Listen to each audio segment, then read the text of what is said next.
La Ryder Cup, bon, tout le monde sait que c'est un événement unique.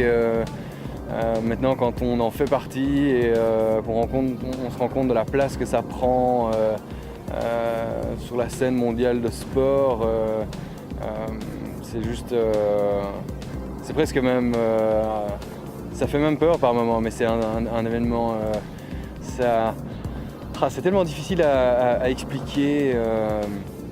Ce qui se passe à l'intérieur de vous quand vous jouez la Ryder Cup, mais c'est de loin, moi, la plus grosse expérience de ma carrière jusqu'à maintenant.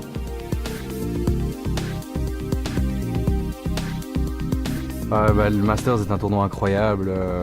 C'est pour moi maintenant, après avoir joué pour la première fois, le tournoi qui m'a le plus marqué. Et le seul truc qui est dommage, c'est de devoir attendre 365 jours pour retourner à Augusta et de pouvoir de nouveau voir ce que je suis capable de faire sur ce parcours, parce que j'ai l'impression que c'est un parcours qui m'irait plutôt pas mal.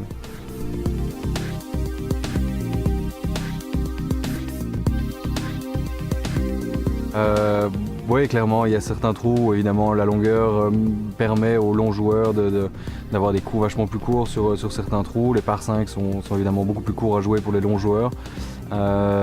Mais Augusta est tellement différent des autres parcours. Il faut quand même vachement bien connaître les greens et il faut être assez efficace sur les greens pour réussir à faire une bonne semaine.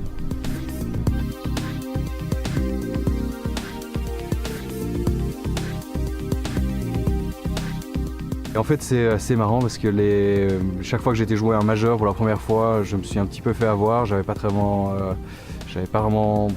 l'arsenal de coups qu'il fallait pour certains accès majeurs, que ce soit US Open, British ou Masters.